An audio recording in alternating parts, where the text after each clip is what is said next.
Have you ever felt like the terms modernism and postmodernism are just intentionally confusing? Well, here's the secret. It's not about memorizing a bunch of dates or artists. It's really about understanding a massive shift in mood. It's a tale of two totally different attitudes toward a world that felt like it was breaking apart. So let's start there. How did that world get so broken in the first place? All right, here's our game plan. First, we're going to feel the tremors of modernism's cultural earthquake. Then we'll get to the heart of it, the two moods that define everything. After that, we'll see how this split led to completely different styles and philosophies. And we'll wrap up with a question that honestly kind of haunts us today. Have we lost touch with reality for good? So first up, modernism. Don't just think of it as a style. Think of it as a seismic event, a massive cultural earthquake that rocked the early 20th century. It shattered centuries of tradition, and believe me, we are still feeling the aftershocks. And this earthquake, it hit everything. In music, composers basically threw out melody as we knew it. In painting, artists stopped trying to just paint what they saw and dove headfirst into abstraction. Architects, they declared war on fancy decoration, stripping everything down to stark geometry, glass, and concrete. This wasn't just about wrecking things for fun. The idea was that if you could just strip away all the old, decorative junk, you could find something deeper, something more essential and true underneath. And the result of all this, especially in literature, was this profound turn inward, a deep dive into the messy, complicated, subjective world inside our own heads. Stories started shattering into fragments, just like the world outside seemed to be. You had writers playing with stream of consciousness, messing with timelines, completely shredding the old rulebook on how to tell a story. Okay, so modernism blew everything up into fragments. So what in the world is postmodernism? This right here is the most important thing to get. The difference isn't the fragmentation itself. It's all about the attitude you have towards it. And here you can see the two moods side by side. The modernist looks at all the broken pieces of culture and feels this profound sense of loss, this nostalgia for a world that used to make sense. The whole vibe is tragic, full of despair. But then the postmodernist comes along, looks at that exact same pile of fragments, and sees a playground. For them, this is liberation. It's a thrilling escape from all those old, rigid rules. The tone is completely playful. You can absolutely feel that modernist despair in this one line from T.S. Eliot's masterpiece, The Wasteland. These fragments I have shored against my ruins. You see, he's not celebrating the fragments. He's desperately piling them up like sandbags, trying to build a last-ditch defense against total collapse. You can just feel the weight of that loss in his words. So you have this fundamental difference in mood, total despair versus absolute playfulness. Well, as you can imagine, that naturally led to two completely opposite styles, two totally different ways of making art. Modernism was all about this fierce asceticism, a deep belief in minimalism. Less is more. You strip things down to their bare essentials. And it built this huge, strict wall between what it called high art and popular culture. Postmodernism comes along and just bulldozes that wall. It embraces excess, gaudiness, even stuff that some people would call bad taste. It just cheerfully mashes everything together. Different styles, different historical periods, high art, low art, it's all fair game.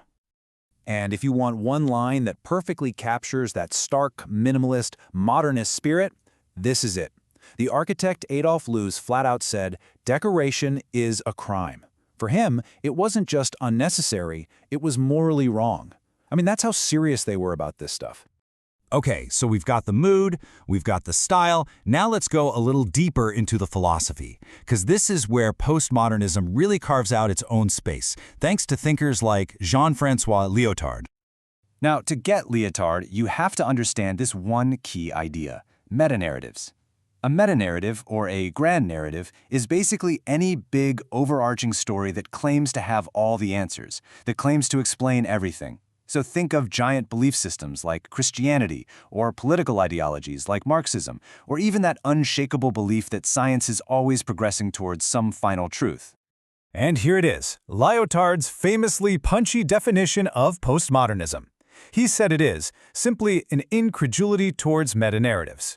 In other words, postmodernism is that moment when we, as a society, just stop believing that any single story, whether it's from religion or politics or science, can possibly hold the absolute truth for every single person.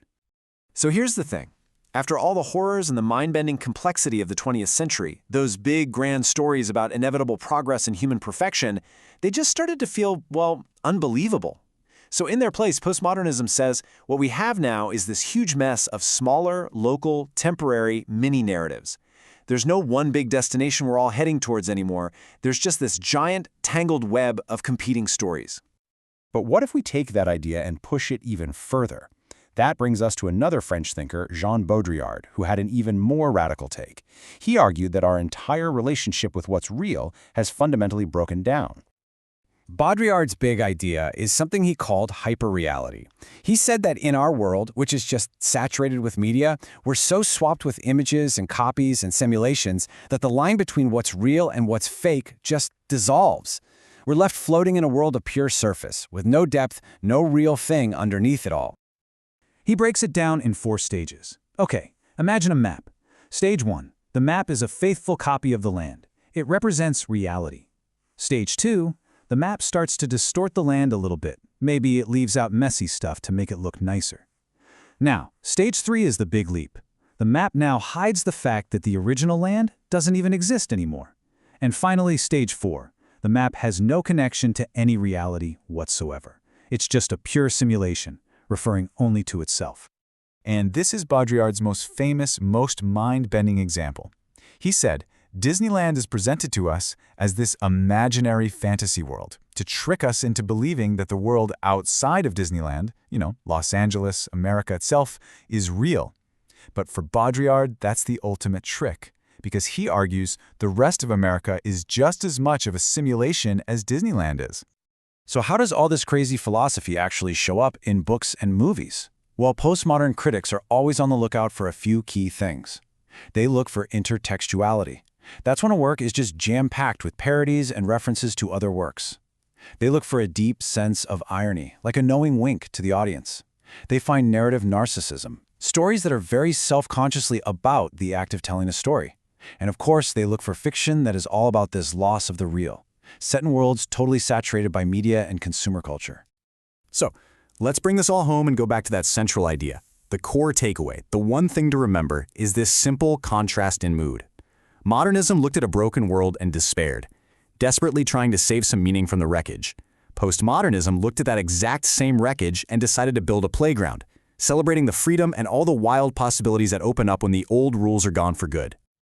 And that leaves us with a pretty critical question, one that feels more relevant than ever. If we really do live in a postmodern world, a world of competing stories and simulations without one single unifying truth, then how do we ever find common ground?